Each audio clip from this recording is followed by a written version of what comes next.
Baik. Bismillah. Assalamualaikum warahmatullahi wabarakatuh. Alhamdulillahilladzi bi ni'matihi tatimmu shalihat. Ashhadu an la ilaha illallah wahdahu la syarika lah. Wa ashhadu anna Muhammadan 'abduhu wa rasuluhu sallallahu alaihi wa ala alihi wa sahbihi wa tabi'in. Wa man tabi'ahum bi ihsanin ila yaumil nalqahu wa ba'd. Ahibati fillah, a'azzanallahu wa iyyakum.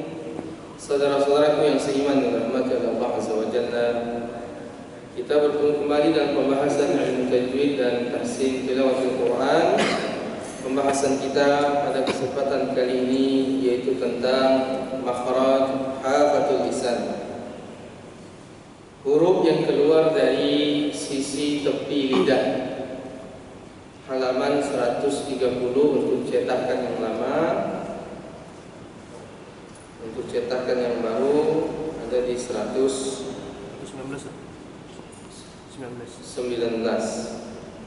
Ada 119.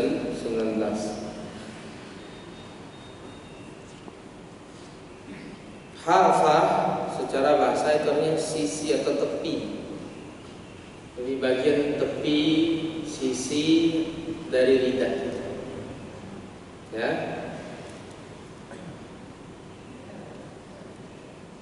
Keluarlah dari masing-masing sisi tepi lidah tadi, ya, satu huruf. Dan perlu diketahui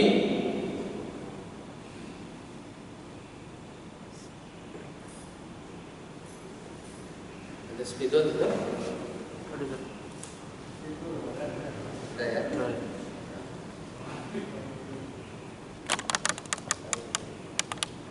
Baik.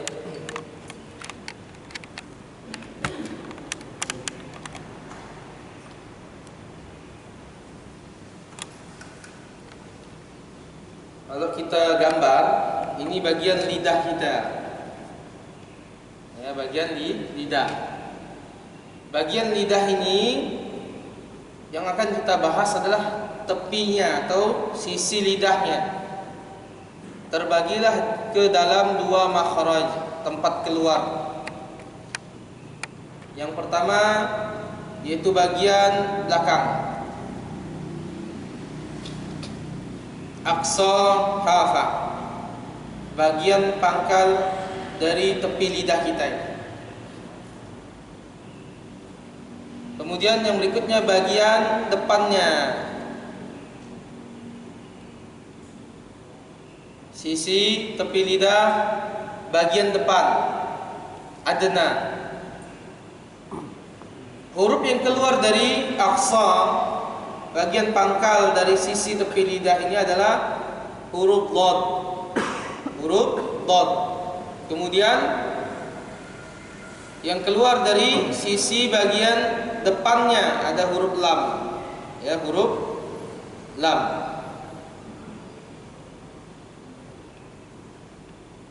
Imam Al-Jazari rahimahullah menyebutkan untuk huruf dhad ini, wal-dhadu min hafatihi idh waliya ladrasa min aysara aw yumnaha. Imam Al-Jazari rahimahullah menyebutkan huruf dhad ini keluar dari sisi tepi lidah bagian dalam yang kanan atau yang kiri. Boleh dipilih bagi yang mudah. Au minhuma ma'an, atau kedua-duanya menempel pada dinding gigi geraham atas. Ladrasa min aysara aminaha. Jadi dinding gigi geraham bagian atas kita, bagian dalamnya. Jadi tepi lidahnya nempel di bagian dinding gigi geraham dalamnya, bagian atas. Ya, menempel dia, yang kanan atau yang kiri. Kalau tidak bisa kanan, kiri. Misalkan seperti ini ya.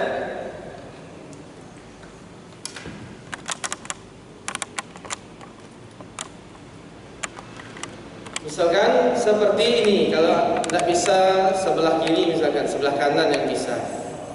Jadi tepi lidahnya bagian kanan, ya,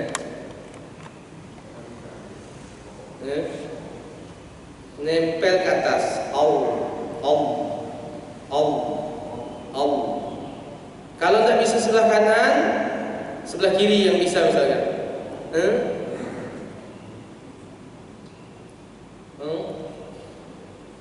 Nempel ke atas, di bagian dalam dinding gigi geraham. Ya. Oh, saya bisa dua-duanya dan ini lebih bagus. Ya, karena Nabi SAW dua tepi lidahnya. Jadi nempel. Lentur sedikit lidahnya sedikit ya. Disenamkan lidahnya.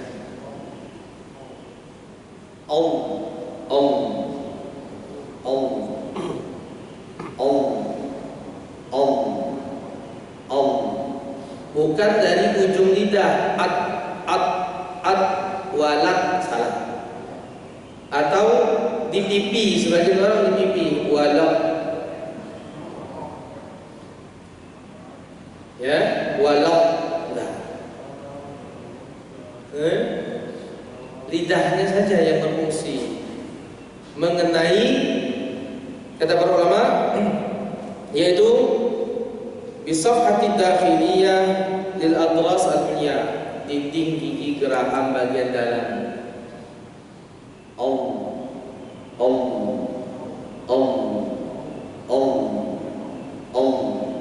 Walau, bukan walat. Ini huruf dal ini, walat huruf dal yang dibaca tebal. Walat dolin itu huruf dal, bukan huruf dol. Kalau dol dia dalam di bagian dinding gigi geraham atas. Walau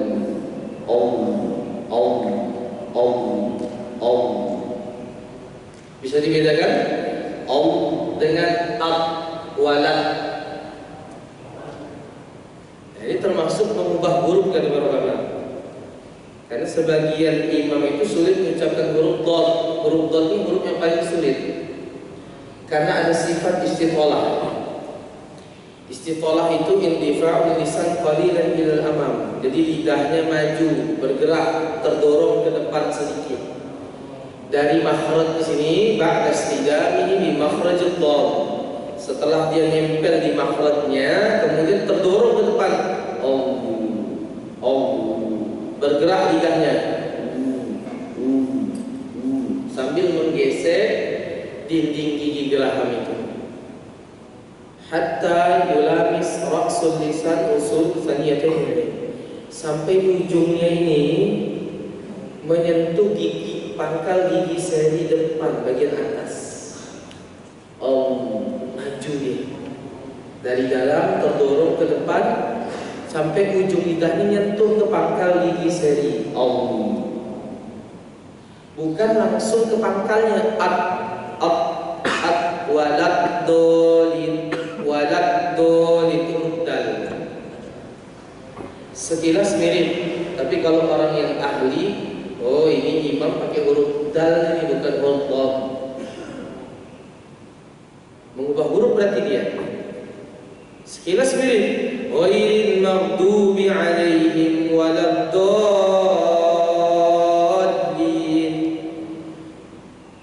Betul nggak kedengaran itu?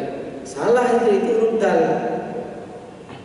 Lalu bagaimana kalau huruf dal? Huruf dal di dalam ya, belakang. Ghairil maghdubi alaihim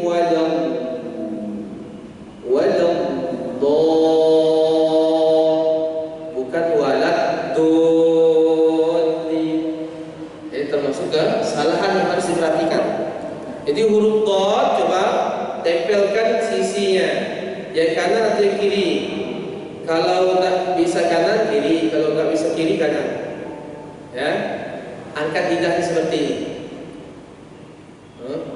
Naikkan ke bagian dalam itu dari gigi geraham atas.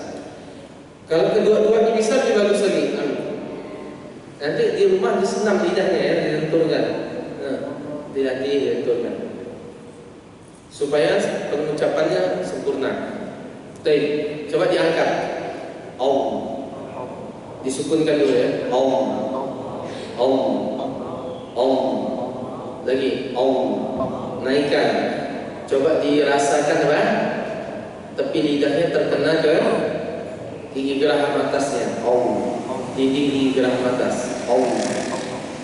Sudah terasa belum? Om. Om. Lagi Om. Om. Om. Om. To. Coba diikuti. Om. To. Om. Ti. Om. Tu. Om. Om. Sudah terasa?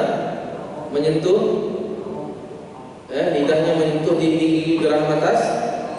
Sudah? Baik, sekali lagi. Ya, kita belum bahas isi tolahnya ya, bergeraknya lidah tadi. Yang penting ya, ikhwah sekalian, bapak dan ibu-ibu sekalian bisa menempelkannya aja dulu. Tempelkan aja dulu tepinya. Ya, nanti di bab sifatnya baru kita bahas. Lidahnya maju ke depan, bergerak dia. Lidahnya itu nanti. Yang penting nempel dulu ya. Om. Ya, Om to. Om ti. Om tu. Om bo. Ti. Tu. Om do. Ti. Du. Om. Ya, berbeda dengan huruf do, di, du, am. Ini huruf dal. Ya, maka ini hendaknya diperhatikan, jangan sampai mengubah huruf. Baik.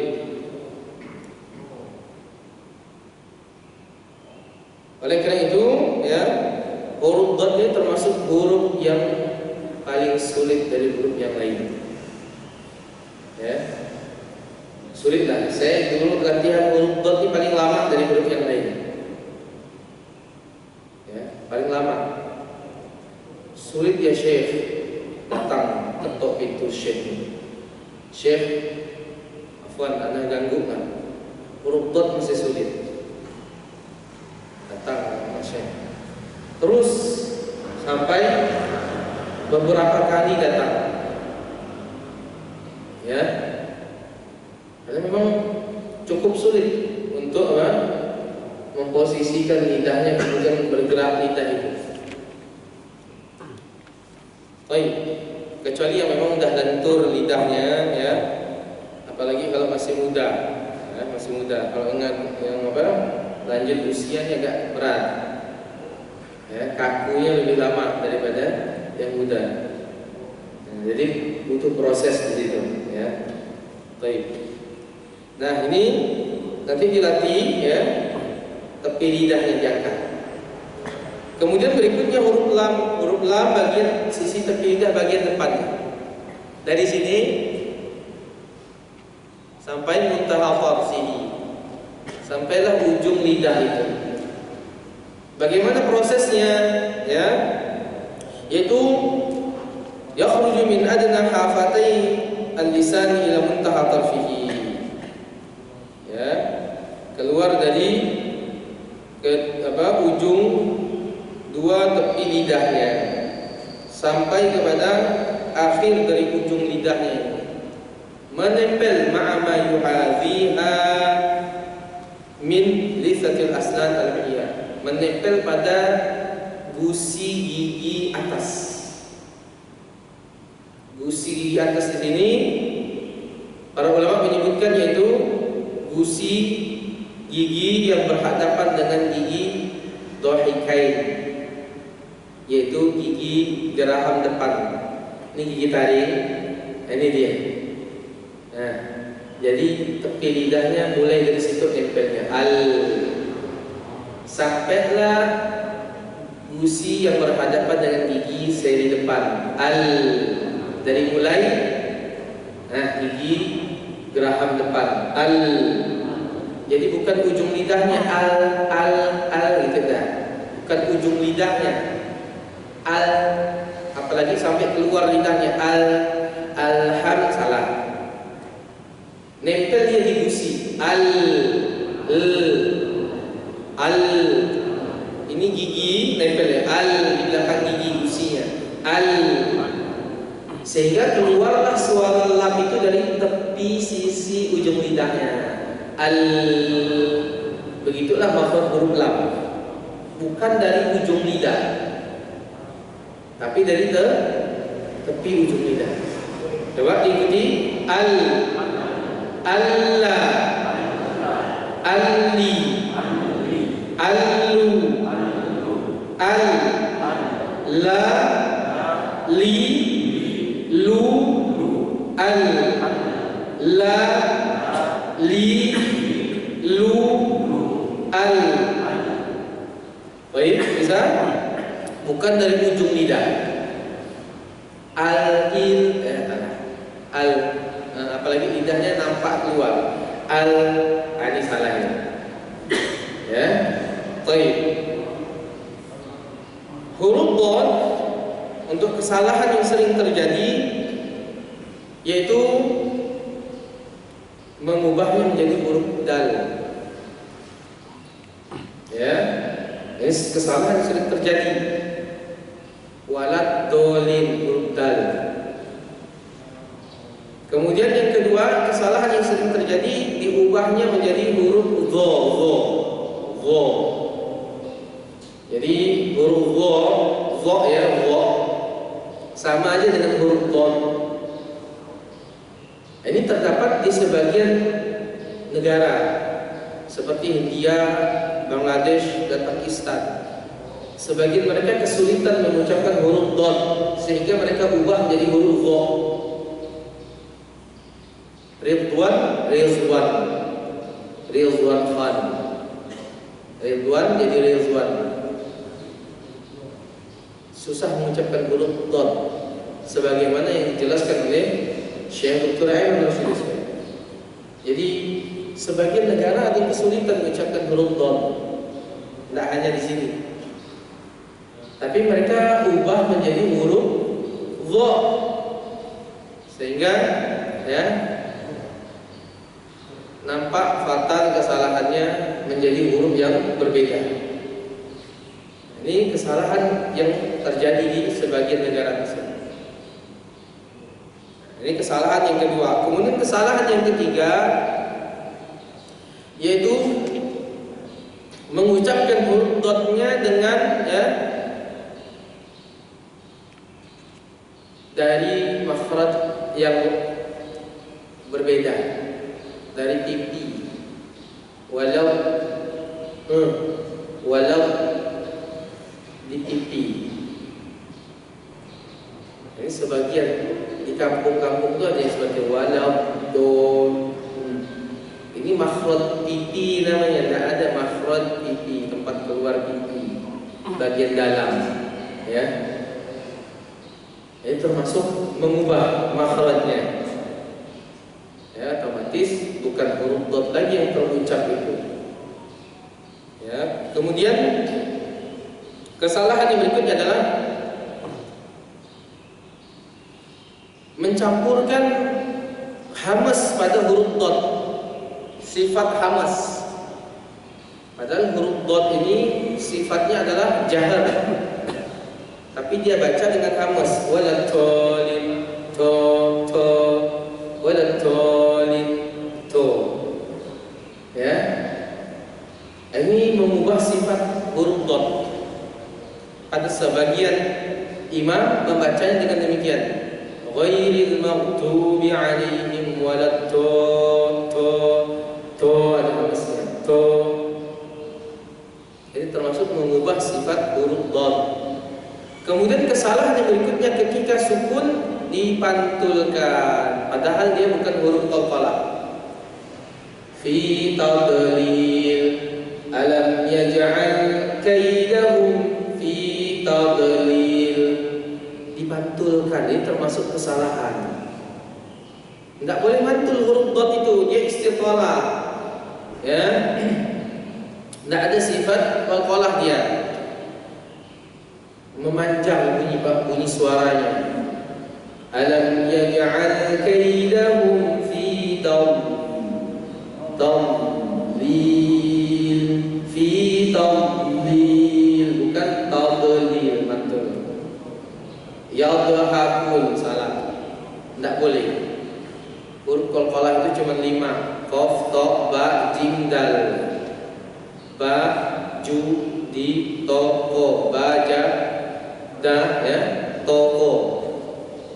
5 kata orang Indonesia, baju di toko. Kalau kata para ulama, kutubu jadin, qaf, ta, ba, jim, dal. 5 hurufnya ketika sukun.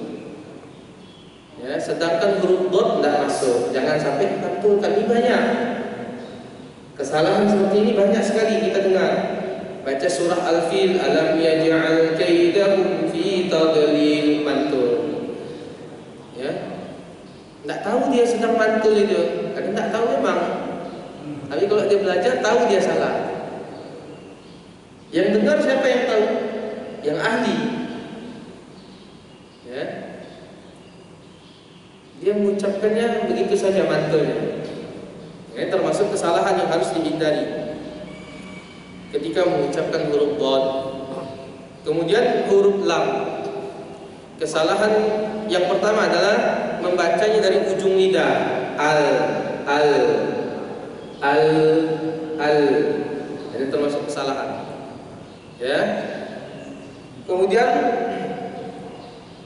kesalahan yang berikutnya adalah ketika sukun itu dihilangkan sifat bainiyahnya. Sifat bainiyah itu ujung lidah nutup al, keluarlah suaranya dari tepi ujung lidah al.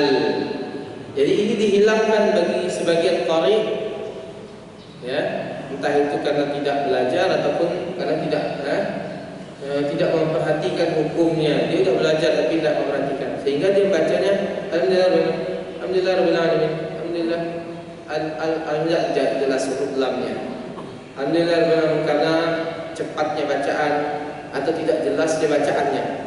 Alhamdulillah rabbil alamin, mana alnya mana? Alhamdulillahi rabbil alamin, rabbil alamin, tak boleh rabbil alamin. Ya, jadi hendaknya diperhatikan. Kemudian kesalahan yang kedua yaitu ketika sukun, ya, dipantulkan. Alhamdulillahi rabbil alamin, mantul ya. Tak boleh mantulin lam juga. Selain huruf qalqalah tak boleh mantul.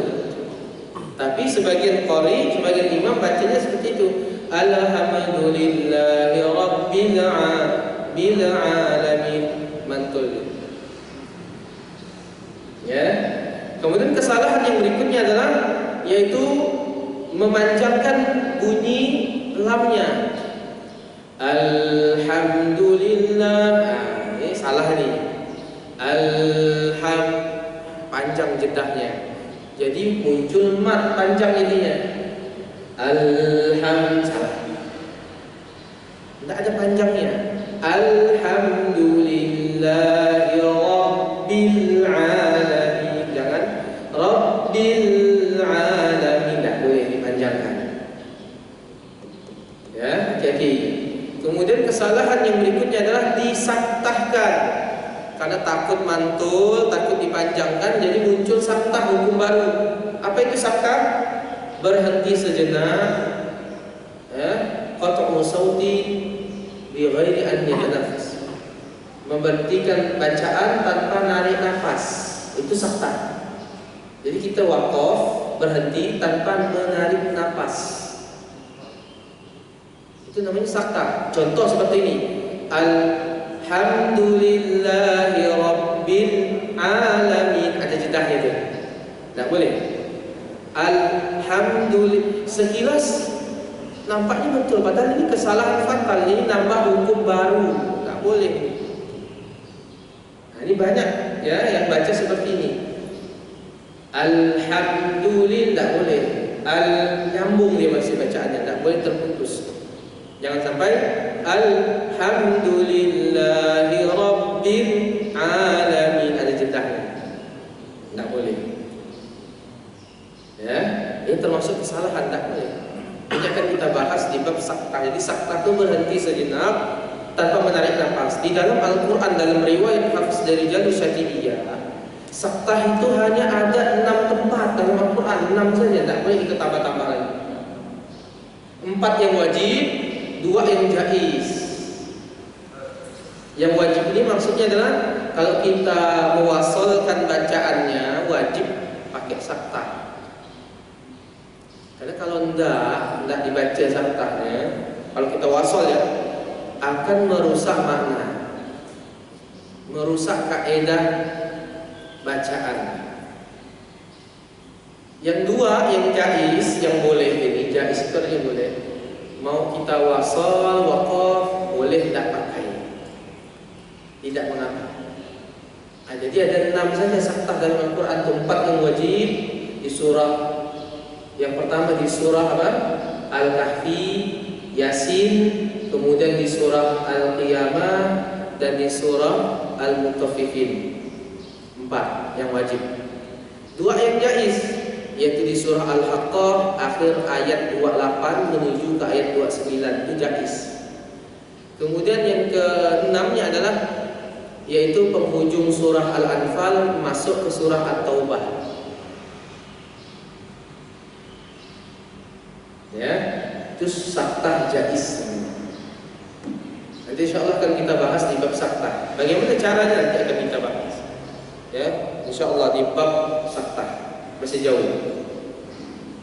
Baik. Kemudian nah, inilah kesalahan-kesalahan yang muncul saat mengucapkan huruf dot dengan huruf lam. Baik. Kita ucapkan sekali lagi huruf dotnya, diperhatikan lidahnya.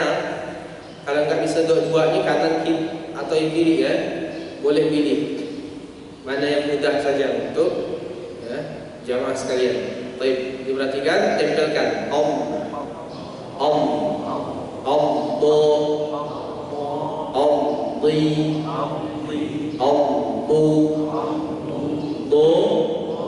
di, bu, do, di, bu, baik, bisa ya. Kemudian huruf lamnya, sisi tepi lidahnya, alla, alli, allu,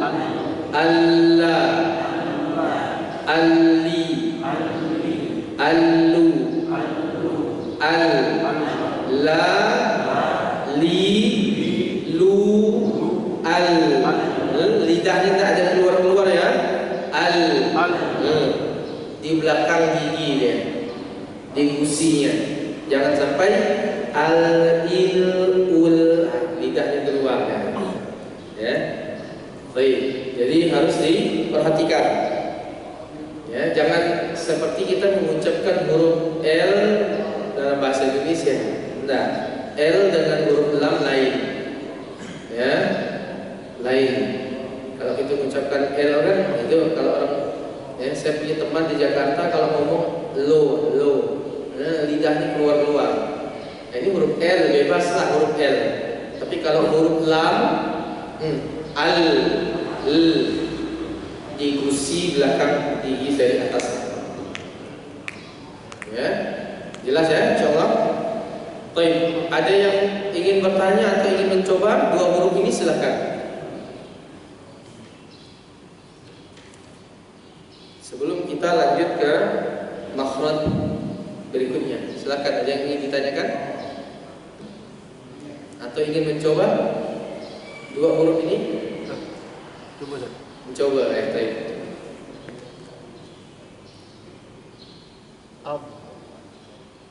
Langsung to kayak di buku contohnya. Bo, di, bu, ab.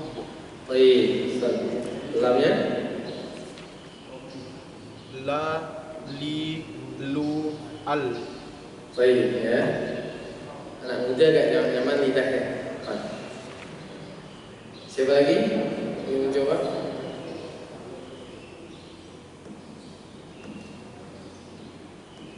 Nggak ada yang berani? Biasa kalau belajar tahsin takut salah, takut disalahkan. Justru takut salah itulah nggak bisa-bisa nanti. Ya. Kalau kita dulu senang kalau disalahkan sama syekhnya, berarti kekurangannya di situ. Sampai syekh ini bosan, nggak ada salah lagi itu. Atau yang ganti gitu ya, ganti yang lain ya. Disuruh yang lain lagi yang mencoba. Silakan. Belum pas. Artinya belum pas tuh. Angkat pangkal lidah juga. Jadi sisi tepi lidahnya nempel, ini juga terangkat nih di dalam. Bui.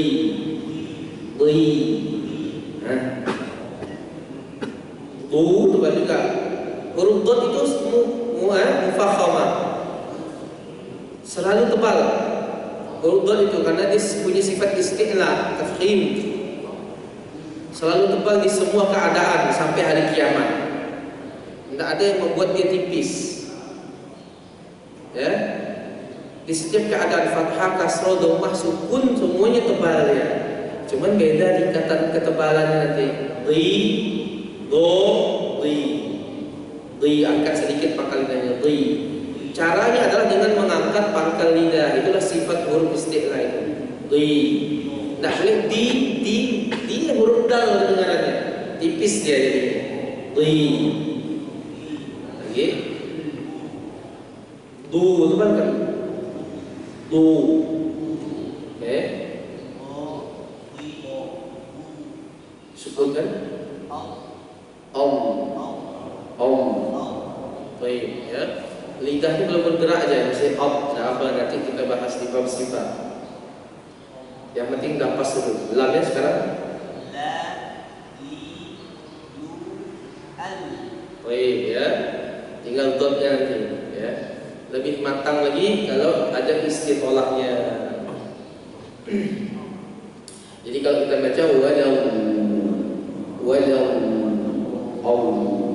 jadi lidah itu menggesek.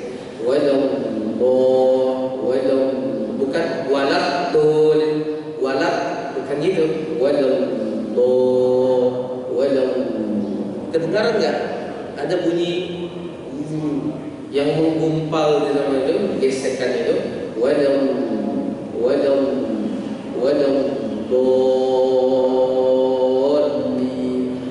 Jadi bukan walat, udah gitu aja, walat dolin. Nah, huruf dot ini punya sifat likhwah atau rakhawah, punya sifat imtidad, yaitu istitolahnya itu harus diperhatikan untuk sifat huruf dot ini. Dia juga itbah, terkumpulnya suara antara lidah dan langit-langit. Tapi nanti insyaallah akan kita bahas di bab sifat. Ada lagi yang ingin mencoba? Tidak boleh ada to, ada bocor lah, hamesnya tidak boleh dicampur. Tebalkan sedikit, angkat. Tidak boleh berlebihan ya. Gitu tak.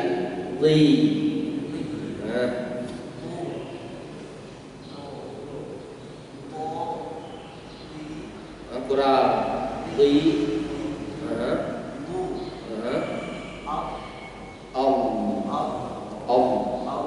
Tempelkan ke atas. Angkat kembali dari Nah, itu ya. Walaupun belum bergerak nanti insyaallah.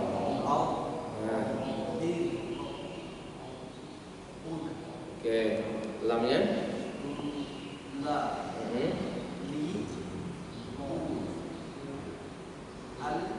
Baik. Barakallahu. Ada lagi pertanyaan atau ini silakan. Kalau tidak ada kita lanjut sedikit. Kemudian nanti insyaallah akan kita lanjutkan di pertemuan berikutnya. Kita akan sediakan pertanyaan juga ya, waktu untuk bertanya. Baik. Makhraj yang keempat dari bagian lidah kita. Kemarin di awal juga kita sebutkan ada bagian lidah itu ada 4 secara umum. Hurufnya ada 18. Ya, makhrajnya lebih banyak nih. Ada 10 makhrajnya. Yang sudah kita bahas aqsal lisan, pangkal lidah, ada 2 makhrajnya. Satu huruf, qaf dengan kaf. Kemudian tengah lidah, 1 makhrajnya ada 3 hurufnya. Sudah 3 makhrajnya. Kemudian tepi lidah. Tepi lidah ini ada 2 makhrajnya tadi, dot dengan lam. Ada 5 makhraj yang sudah kita bahas. Sisa 5 lagi, yaitu ada semuanya di ujung lidah. Tarful lisan. Tarful lisan, ini dia. Ini ujung lidah namanya. Tarful lisan. Keluarlah darinya 11 huruf. 11. Banyak nih. Dari 5 makhraj. Berarti nanti ada makhraj tertentu yang hurufnya lebih dari 1. Karena hurufnya 11. Tempat keluarnya cuma 5. Ya. Tarful lisan. Keluarlah 11 huruf. Ya. Dari 5 makhraj. Makhraj yang pertama adalah huruf nun. Makhraj yang kedua adalah huruf ra. Dan makhraj yang ketiga adalah huruf ta, da, dan ta. Makhraj yang keempat adalah shad, sin, dan zai. 3 hurufnya. Makhraj yang kelima ada 3 juga. Dha, za, dan tha. Bagaimana prosesnya nanti akan kita bahas ketika kita masuk di babnya. Jadi ujung lidahnya ketemu sama apa gitu. Harus tahu, jangan sampai huruf dha dari mana? Dari lidah, lidah yang bagian mananya harus jelas. Kita harus tahu, ya. Baik. Nah, makhraj yang pertama ada huruf nun. Ini akan kita bahas sama huruf ra. Huruf nun tidak hanya keluar dari ujung lidah, jadi dia 2 tempat keluarnya dari para ulama. Nun itu 2 tempatnya, tempat keluarnya. Dia keluar dari ujung lidah, juga keluar dari khayshum, rongga hidung. Ini untuk huruf nun. Jadi kedua-duanya harus berfungsi saat mengucapkan nun, yaitu ujung lidahnya menempel pada gusi gigi seri atas. Yakhruju min tarfil lisani ma'a ma yuhadhihi min dithati thaniyatain u'yayain. Nempel dia di gusi gigi seri atas. Kemudian keluar juga dari rongga hidung karena ada sifat ghunna. Jadi kedua-duanya berfungsi nih. Jangan sampai salah satunya aja. Misalkan hidungnya tidak berfungsi, misalkan sumbat tertutup, misalkan dua-duanya sumbat, ya, ada penyakit atau penuh kotoran tidak pernah dibersihkan, misalkan, ya. Jadi tertutup dia, tidak akan sempurna mengucapkan nun karena dua-duanya harus berfungsi. Contoh, nadinu, tidak bisa. Atau mulutnya yang tertutup, tidak bisa juga. Jadi kedua-duanya tempelkan ujung lidahnya, kemudian ucapkan na, ni, nu, an, baru dia bisa diucapkan. Paham sampai sini? Jadi dua-duanya harus nih. Makanya nun punya 2 makhraj. Pertama ujung lidah, yang kedua khayshum. Sama nanti dengan huruf mim. Nanti insyaallah akan kita sampaikan di makhraj mim. Baik.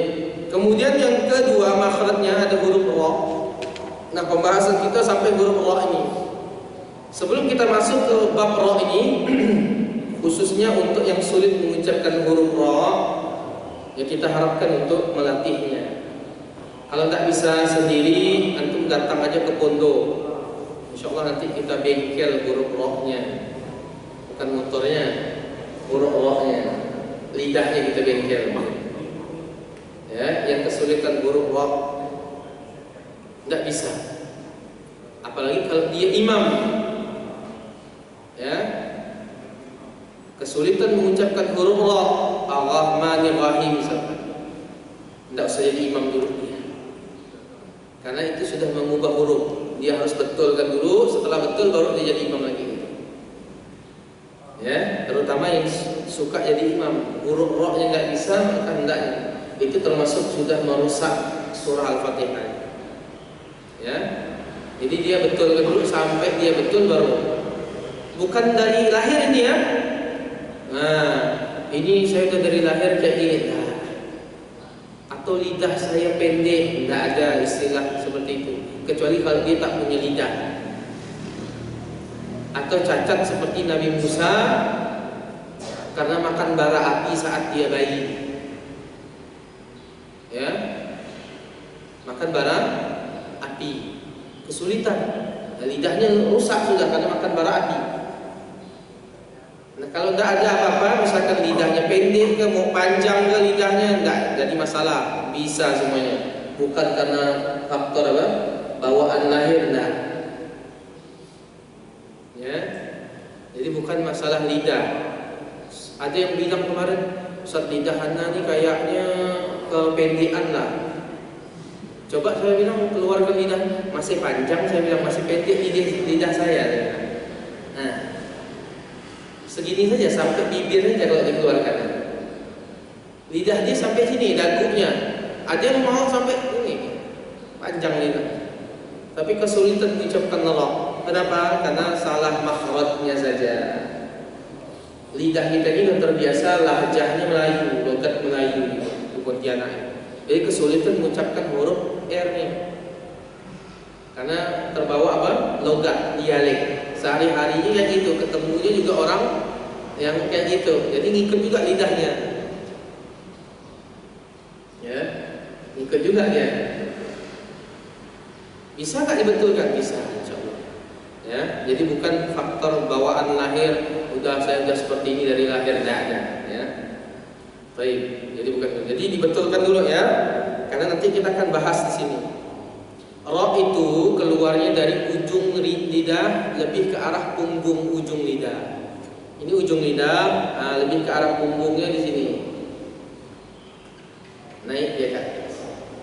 Menempel pada gusi gigi seri atas sama dengan nun. Prosesnya yang perlu diperhatikan untuk getaran huruf ro-nya, takrir itu, sifat takrir, ikrar, takrir untuk huruf ro itu yaitu irti'ad tarful lisan bil ra irti'adan khafiyan. Jadi prosesnya adalah ro itu ketika diucapkan adalah punya getaran yang lembut atau ringan. Tidak boleh berlebihan kata para ulama. Sebagaimana disampaikan oleh Syekh Dr. Yahya Al-Ghazali rahimahullah, beliau mengatakan tidak boleh berlebihan dalam mengucapkan huruf ra. Ar-Rahman banyak getarannya. Tidak boleh. Itu termasuk memunculkan huruf ra yang banyak, bukan sebuti. Seharusnya satu aja, kata orang banyak sebuti ya kan? Satu.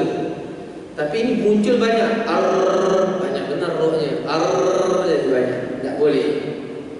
Maka hati-hati dalam mengajarkan pengucapan roh. Ar-Rahmanir-Rahim salah. Minar rizq tidak boleh. Yang kedua, tidak boleh sampai hilang getarannya. Kata Imam Mujazar wa ta'ala, sehingga terdengar seperti huruf to atau huruf dal. Ar-Rahmanir Rahim. Kedengarannya huruf to, tak boleh juga.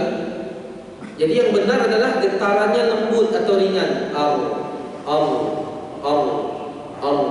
Lembut getarannya. Ar-Rahmanir Rahim. Min syarri ma khalaq. Tidak boleh syarr atau taqlima, tak boleh. Itu termasuk kesalahan yang harus diperhatikan untuk huruf ra. Baik, ujung lidahnya dari arah punggung ini menempel pada gusi gigi seri atas. Ya, dengan getaran yang ringan. Kemudian ra ini punya sifat tebal. Nanti kita akan bahas di bab tafkhim. Ra dibaca tebal di dalam Al-Quran itu ada 8 sebabnya, bentuknya. Kalau kita tidak kenal 8 ini, otomatis salah kita baca huruf ro itu. Jadi ro yang dibaca tebal ada 8. Kita cuma tahu 3, 5-nya berarti salah. Ketika baca dia. Ya untung-untungan kalau dia nebaknya betul gitu, nebak bacanya betul gitu kan. 8. Ro yang dibaca tipis ada 7. Jadi 7 ini tipis, tidak boleh tebal. Kalau kita cuma tahu 1 atau 2 berarti 5-nya salah. Jadi nanti Ramadan tahun lalu hataman Qur'annya, huruf ro ini wallah alam nih betulnya semuanya ke atau hanya sebagiannya. Ini harus diperhatikan. Atau tidak ada betul semuanya 7 sebab untuk ro yang tipis ini. Ada semuanya contoh dalam Al-Quran. Jangan sampai salah baca. Kemudian ro yang boleh dibaca tebal, boleh baca tipis ketika wasal cuma 1 tempatnya dalam Al-Quran. Ketika waqaf harus dibaca tebal, satu-satunya dalam tempat dalam Al-Quran. Nanti kita sebutkan tempatnya. Ada babnya nanti insyaallah.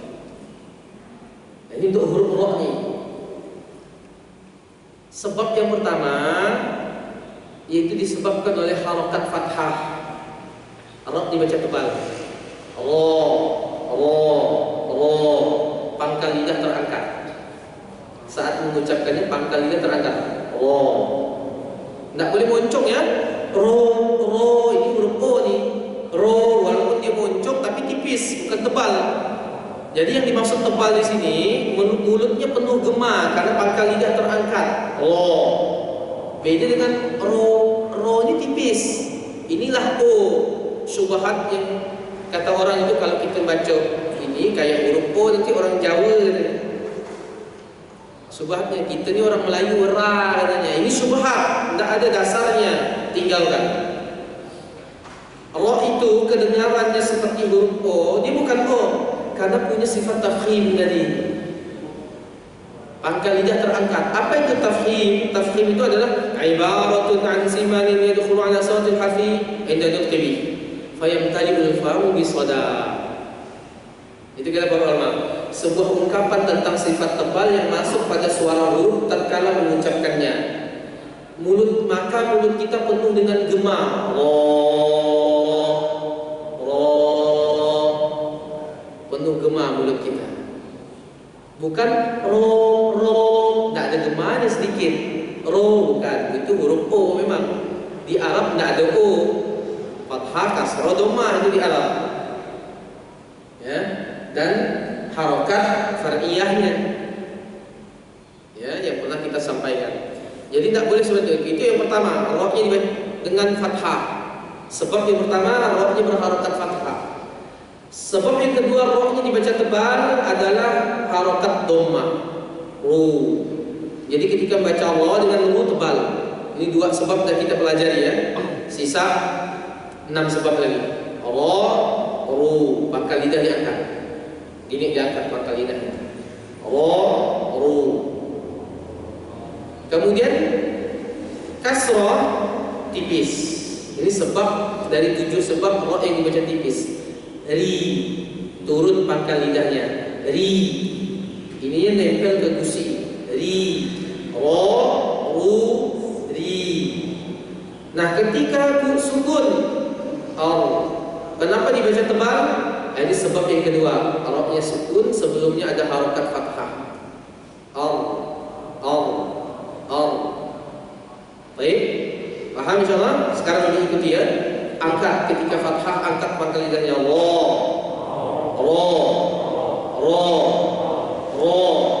Ketika dhammah angkat. Ru. Kasrah turun. Ri. Sukun diangkat.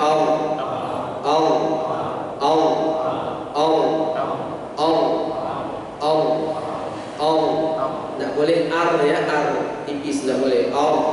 Angkat pangkal lidahnya. Baik, kita ulangi lagi. Fathah, kasrah, dhammah, kemudian sukun ya. Ra, ri, ru, ra, ri, ru, Jadi kalau kita baca ayat Rahman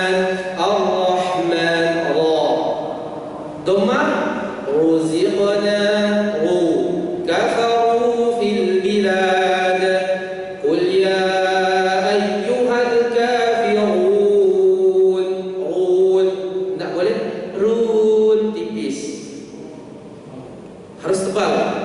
Qul ya ayyuhal kafirun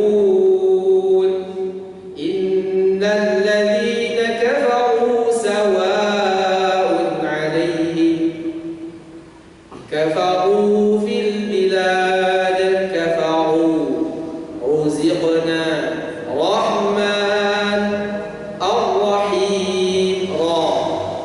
Ketika kasrah tipis ri, al-rijalu rijalu ri, risalah risalah, ghairil maghdub ri tipis, tak boleh ghairil maghdub, ri tipis. Ketika sukun dibaca tebal, Maryam, Isa bin Maryam, tak boleh moncong-moncong juga hurufnya. Rahmanir Rahim.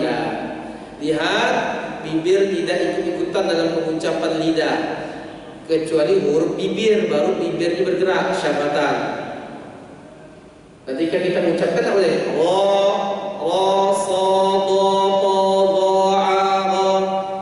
ya, baru kalau huruf-huruf bibir baru itu bergerak, fa, wa, baru bergerak bibir itu.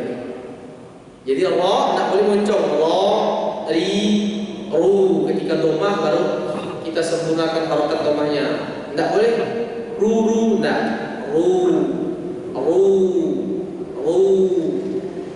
Dari sini dulu baru dimoncongkan, itu namanya menyempurnakan harokat, bukan langsung moncong ru,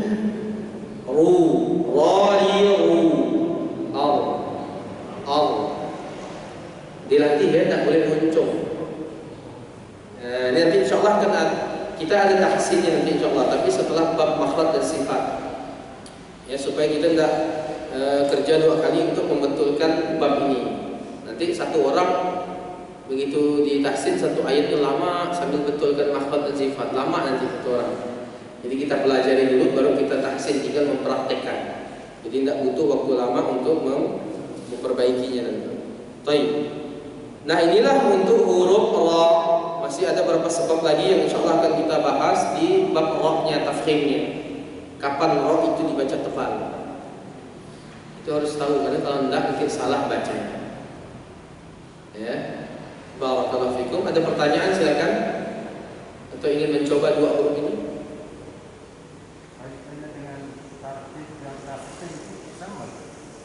Tarqiq, tafkhim itu artinya tebal, tarqiq tipis. Ya, jadi tarqiq itu ri yang tipis itu. Ya, tarqiq tipis, tafkhim tebal. Satu babnya. Nah, jadi ada huruf yang selalu tebal, tafkhim, mufakham daiman, ya, huruf-huruf istiqlal. Ada yang selalu tipis, yaitu huruf-huruf istifal. Sisa dari huruf isti'la tadi 21 huruf yang diambil 8, 29 diambil 8 huruf isti'la, sisa 21. Kecuali 3 huruf alif, lam dan ra. Alif, lam dan ra ini bisa tebal. Dia tafkhim dan tarqiq, dia masuk di bab itu bisa tebal. Bisa tipis. Kapan alif dibaca tebal? Ada satu sebab di dalam Al-Qur'an. Kapan huruf lam dibaca tebal? 2 sebabnya. Kapan huruf ra dibaca tebal? Huruf ra dibagi 3 lagi. Dibaca tebal ada 8 sebabnya. Dibaca tipis ada 7. Boleh tebal, boleh tipis 1. Ini insyaallah akan kita bahas. Baik, ini hukum ra saja. Selama ini kan kita tahu baca aja, tak dibahas sama guru-guru ngaji. Karena keterbatasan ilmu, ya, kemudian belumnya belajar. Jadi ketika belajar, oh ternyata pembahasan tentang Allah saja panjang gitu. Panjang. Baik, ada lagi silakan.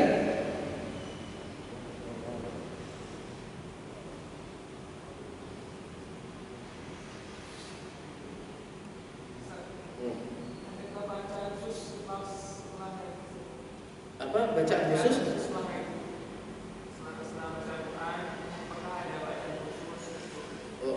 doa-doa atau penutup gitu, ya. Adapun doa-doa, misalkan doa khataman Quran, saya pernah bertanya, tidak ada ditemukan dalilnya, hadisnya. Itu hanya doa saja yang dipanjatkan setiap orang masing-masing. Jadi belum ada lafaz ini hadisnya, ini tidak ada. Saya belum menemukan, dan saya bertanya kepada para masyayikh, tidak ada asalnya. Maksudnya ada hadisnya itu ya.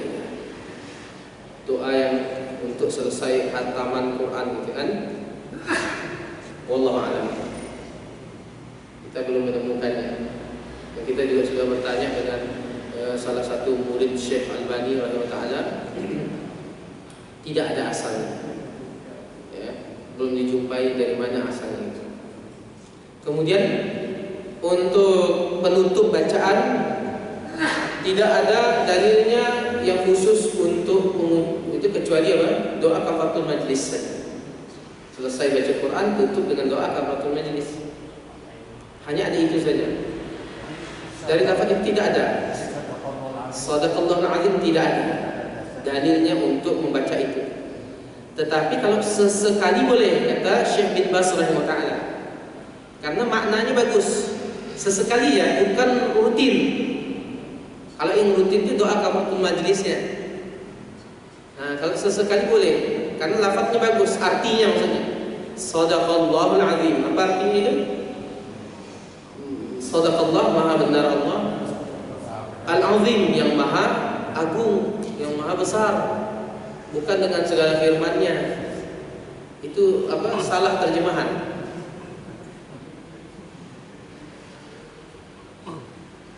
Shadaqallahul azim, maha benar Allah, dengan yang maha agung atau yang maha besar. Bukan dengan segala firman. Salah terjemahan aja itu. Supaya enak, terjemahannya diganti seperti itu. Maha benar Allah dengan segala. Sebagian orang mengambil dalil dari firman Allah surah An-Nisa. Wa man asdaqu minallahi qila. Ini dijadikan dalil untuk baca shadaqallahul azim. Bukan maksudnya ini saling pengambilan dalilnya. Salah penempatan dalil ini. Ayat ini berkenaan tentang apa? Yaitu perkataan orang-orang kufar yang tidak meyakini bahwasanya firman Allah ini benar. Jadi Allah menjelaskan itu. Perkataan siapa lagi yang paling benar? Kata Allah, "Wa man asdaqu minallahi qila." Ya. Yang baik, yang benar perkataan kecuali perkataan Allah. Allah membantah mereka. Jadi bukan maksudnya ayat ini untuk dijadikan dalil sebagai membaca surat Al-Qur'an. Dalil yang berikutnya hadis Nabi SAW ketika Nabi SAW minta kepada Abdullah bin Mas'ud untuk membacakannya Al-Quran. Iqra' alayya Al-Quran, bacakan kepadaku Al-Quran. Kata Abdullah bin Mas'ud, Aqra' wal Quran unzila alayk. Saya baca ya Rasul, sementara Al-Quran itu turun kepada engkau. Kata Nabi SAW, inni uhibbu an asma'ahu min ghairi. Saya ini senang mendengarkan bacaan dari orang lain, kata Nabi SAW. Kemudian bacalah Abdullah dari awal surah An-Nisa sampai ayat ke-41 atau 40-nya. Ya, fa kaifa idza ji'na min kulli ummatin bisyahid. Kata Nabi SAW, hasbukal an, cukup. Jadi Nabi SAW tidak memerintahkan kepada Abdullah untuk baca shadaqallah al-azim, tapi hasbukal an, cukup, dah, selesai, sudah. Berhentilah Abdullah tanpa membaca apa-apa. Jadi di sini dalil menunjukkan bahwa tidak ada anjuran membaca shadaqallah al-azim. Kalau ada dalilnya dari Nabi SAW. Nah, jadi tidak boleh merutinkan bacaan itu untuk menutup bacaan Quran, tidak ada tuntunannya. Tidak boleh kita rutin, karena itu butuh dalil ya, dalam melafalkannya. Tapi sesekali boleh, kata Syekh bin Baz rahimahullah dalam fatwa ketika beliau ditanya. Sesekali, ya, boleh. Wallahu a'lam. Jadi ini dalilnya sahih dari Nabi SAW. Jadi Nabi SAW bilang hasbuka, cukup. Maka kata Abdullah, aku pun berhenti, faltafattu ilaihi, aku pun melihat kepada Nabi SAW, fa idza 'ainahu tadrifan, maka matanya meneteskan air mata. Ketika mendengarkan ayat fa kaifa idza ji'na min kulli ummatin bi syahid wa ji'na bika 'ala haula'i syahida. menangis dari semalam karena paham ayat ini, bahwasanya beliau itu nanti pada hari kiamat akan didatangkan sebagai saksi untuk umatnya. Beliau menangis, takut umatnya ini ada yang tidak masuk ke surga, masuk ke neraka. Huru hara hari kiamat Nabi SAW tahu, makanya beliau menangis. Nah, ini dalil anjuran untuk apa? Pertama, ada pelajaran dari hadis ini, yaitu untuk tadabbur saat baca Quran, menangis. Nangis. Bahkan kata para ulama, kata Imam Qayyim, lihatlah hatimu saat engkau baca Quran. Bagaimana keadaan hatimu? Apakah dia sedih, nangis, atau tidak ada sama sekali? Kalau tidak ada berarti lagi bermasalah hatinya itu, tidak tersentuh dengan Al-Quran. Ini dalil yang pertama, faedah dari hadis ini. Yang kedua, tidak ada anjuran membaca Shadaqallah.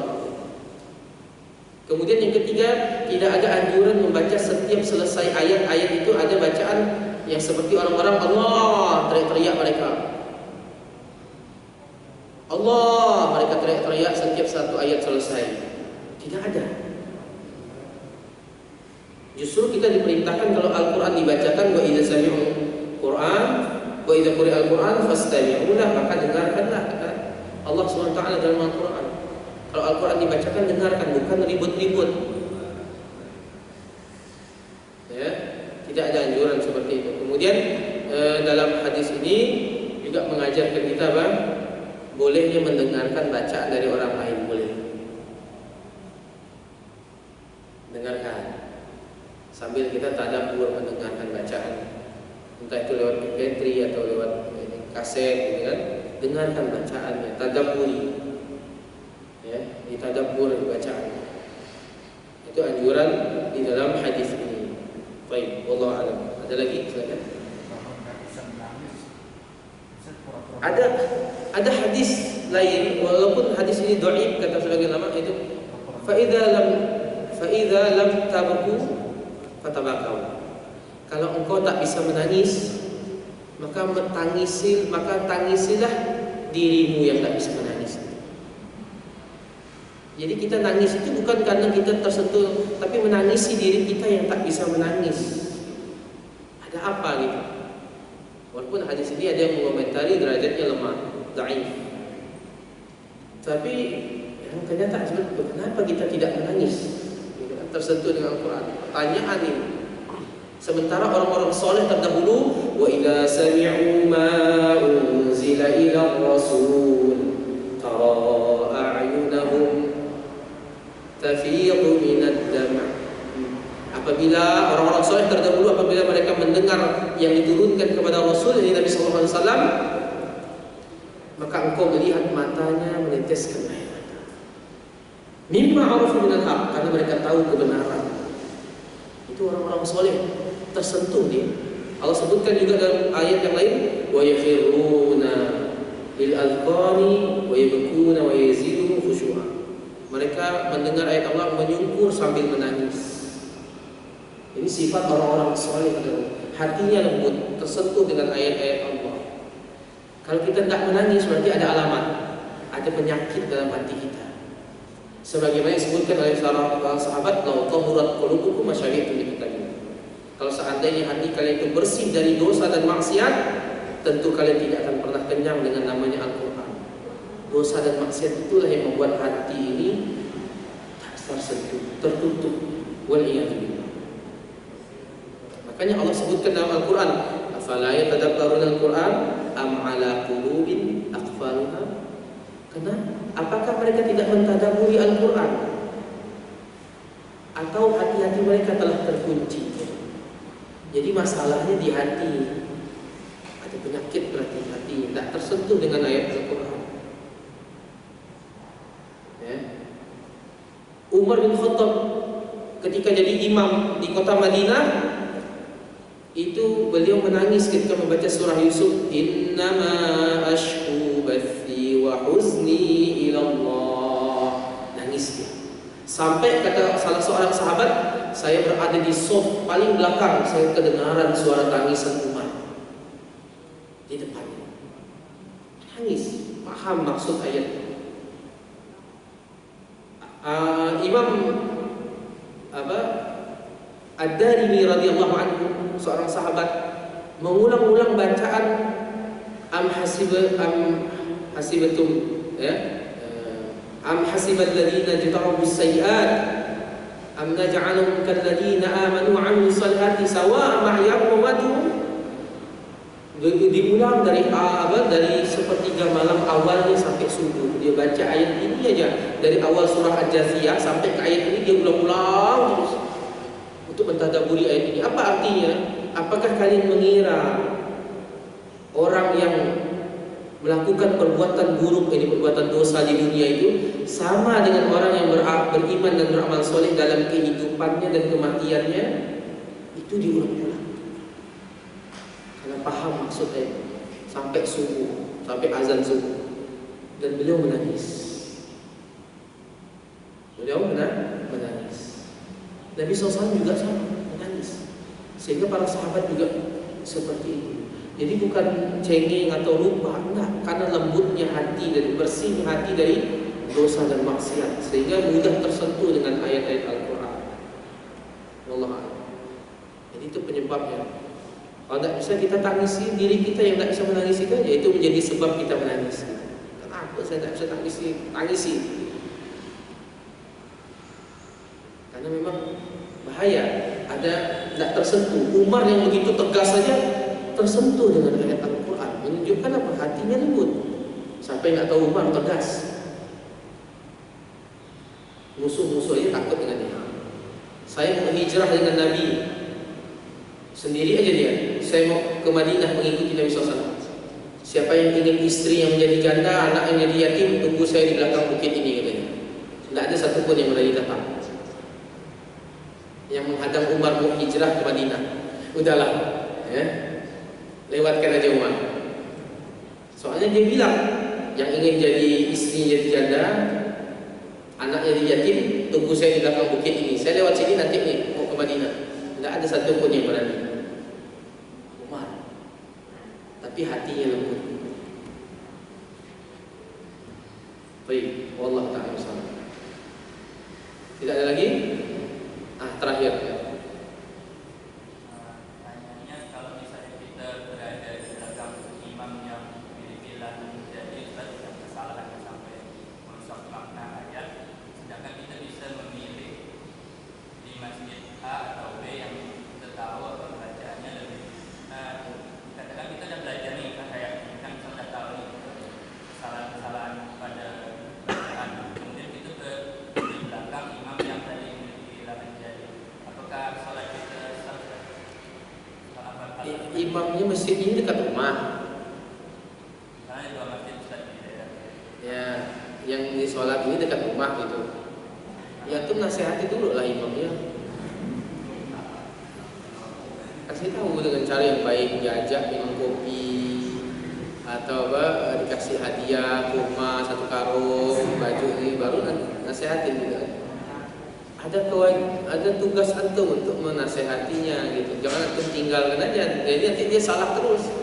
Kecuali kata para ulama udah dinasihatin, dia tidak mau, masih tetap salah. Oh, saya benar. Kau masih muda. Sombong dia. Udah dinasihati, tetap saja berkali-kali lagi. Udah antum tinggalkan sholat, cari di masjid yang lebih aman. Tapi kalau belum, nasihati imamnya. Kalau tak mampu, cari orang yang dia segani, misalkan istrinya. Bu, Abu ada beras sekarang ibu. Oh iya, 1 lagi bu, kan? Terus sekalian, bisa nggak ibu? Bapak kan suka imam tuh di masjid. Udah bagus sih, cuma masih ada salah di huruf ini. Bisa nggak ibu kasih tahu bapak? Kasih orang yang dia segani itu. Siapa tahu dia segan dengan istrinya, ya kan? Kalau tidak ada misalkan, oh dia segannya dengan misalkan Syekh Abdurrahman As-Sudais, udah undang Syekh Abdurrahman As-Sudais misalkan, untuk nasihati dia gitu. Ya. Cari orang yang dia segani. Kalau antum nggak bisa, dianggapnya muda gitu kan. Cari yang dia segani. Siapa gitu kan? Baik. Karena dia pun tahu misalkan antum masih anak-anak muda, belajar pun masih baru belajar gitu. Ada unsur meremehkan saja, maka carilah orang yang dia segani. Misalkan ada ustadz yang dia segani, minta ustadz tersebut menasihati orang tersebut, imam yang di masjid. dengan cara yang baik tentunya ustadznya tahu pasti insyaallah. Ya, insyaallah bisa. Dan nasihati dulu, jangan langsung antum ini kan. Kalau dia salah antum di belakangnya, tinggal antum ingatkan. Misalkan dia baca dia salah gitu. Iyyaka na'budu wa iyyaka, diingatkan iyyaka